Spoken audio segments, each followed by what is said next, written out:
they're all rice beers. Or do the Asians, do the Charlies, do they do something good over there? Do they understand that they don't want to be the Bud Light of beers? Do they just say, chong, chong, chong, chang, chong?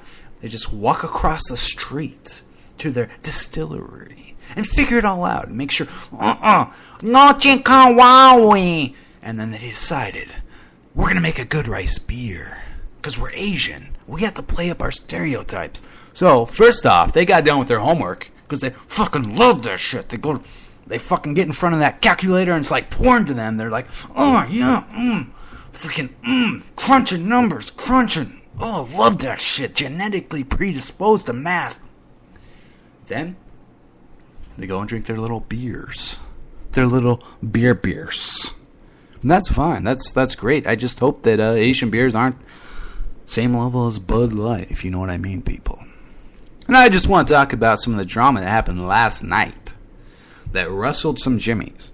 It made me giggle over basically the lack of proper communication, which is usually the root of all internet fights.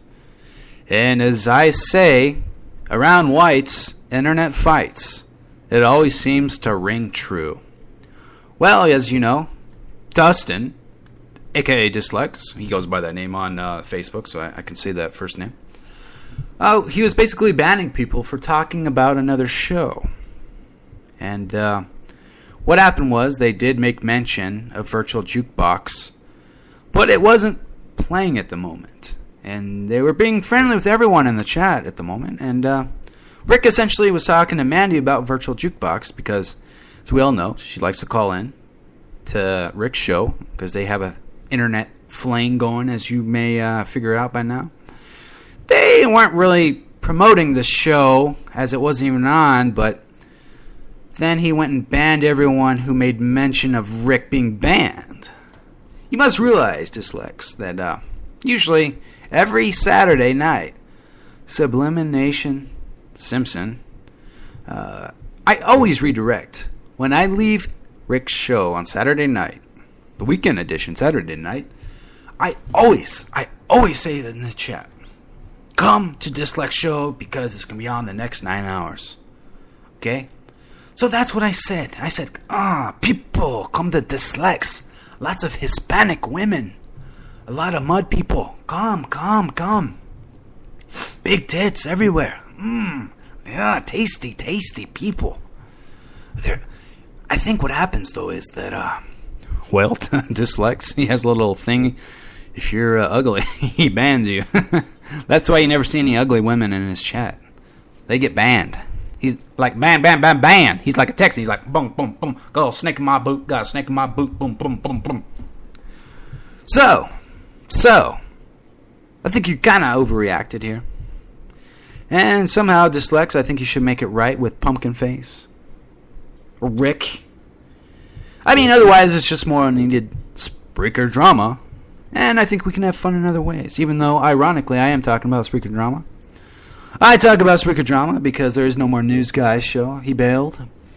And so, there aren't too many sources about this. But I gotta let everyone know. I got to let people know the truth. The truth. And I'm here to be an ombudsman. You know, I'm here to bring both sides together. Because when Rick, Pumpkin, and Dyslex are together, they can plan things out. They can combine shows. They can combine the bitches. The internet bitches. Do you hear that? That's the thunder. It's not a thunderdome because I'm not in Australia.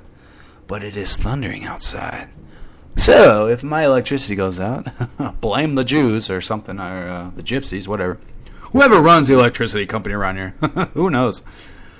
So, as you may have noticed, Dyslex has not been doing long shows anymore. Why? Heather came into his life. Heather.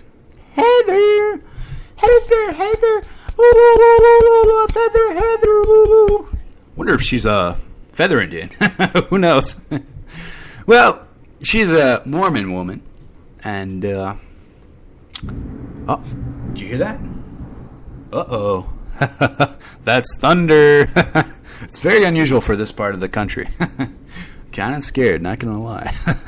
So basically she's a Mormon who would have been given a Purple Heart from Hitler for breeding a bunch of light-eyed white kids. Yep, I think she has, 5 kids? So I think Dislex has fallen in love and is fooling everybody with this shy bit. This persona he's been called out on. As you might have known, Zodiac, a.k.a. Andrew, the Polish Aussie, he called in to set him straight. You know, there's a woman throwing herself at him. This isn't the first woman. I probably counted about 3 women's on his show that really just fucking...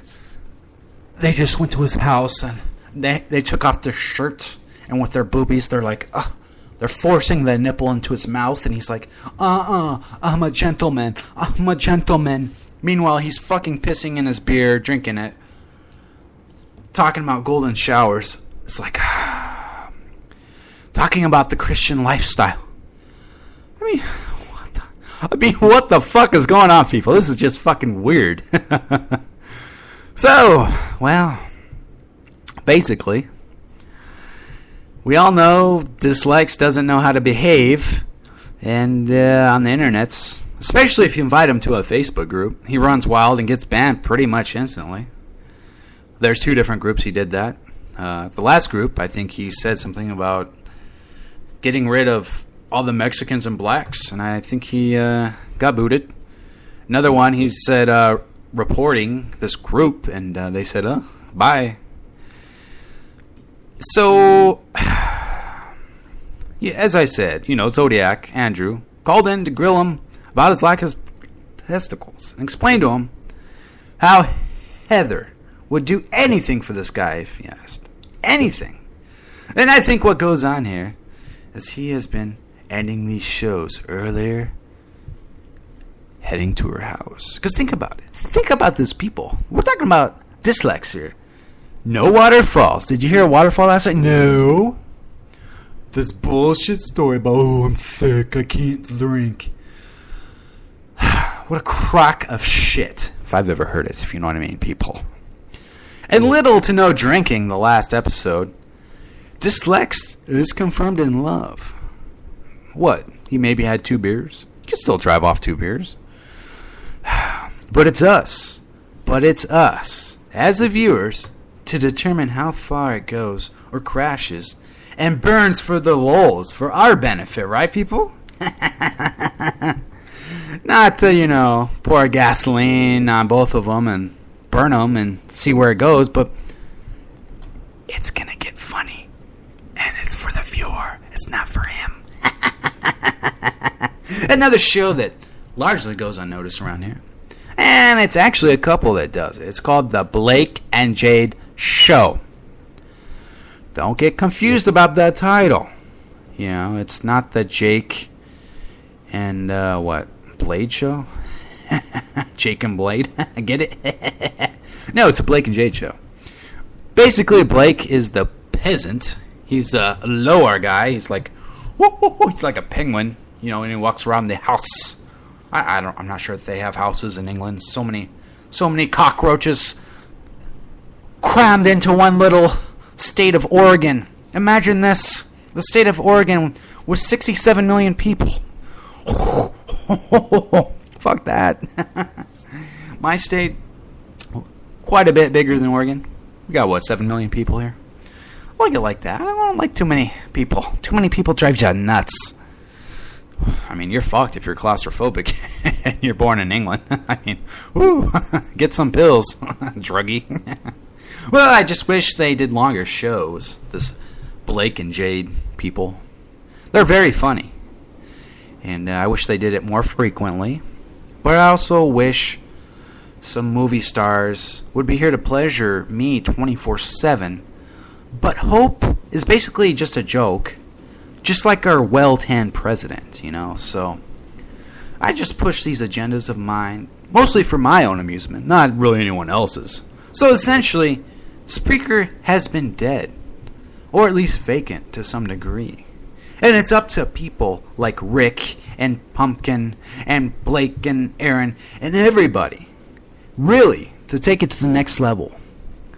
They seem to be the glue that is holding up Saturdays on Spreaker.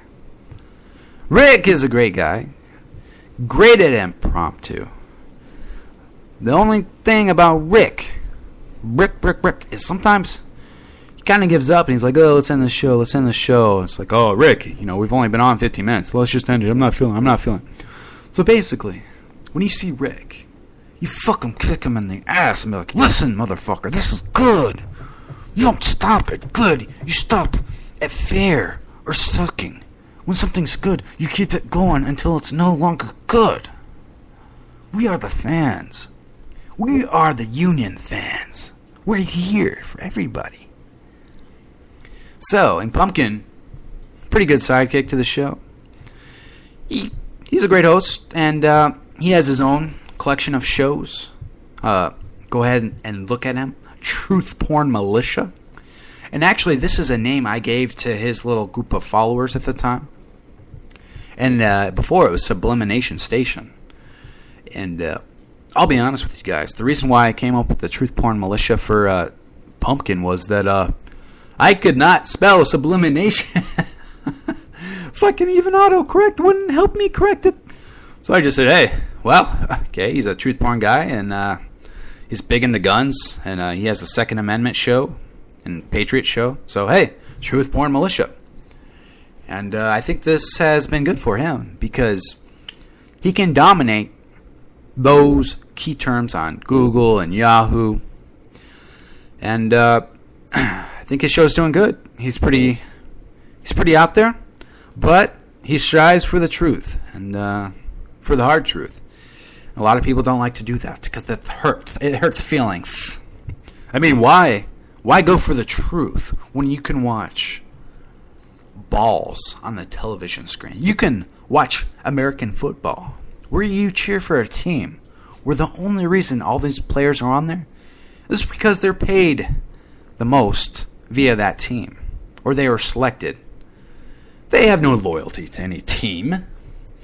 I mean, it's very rare that you actually hear of that, but for the most part, 95% of these people, they have no loyalty to a team, but you're supposed to wave a banner, wear a jersey on American Football Day, pretend, oh yeah, all right.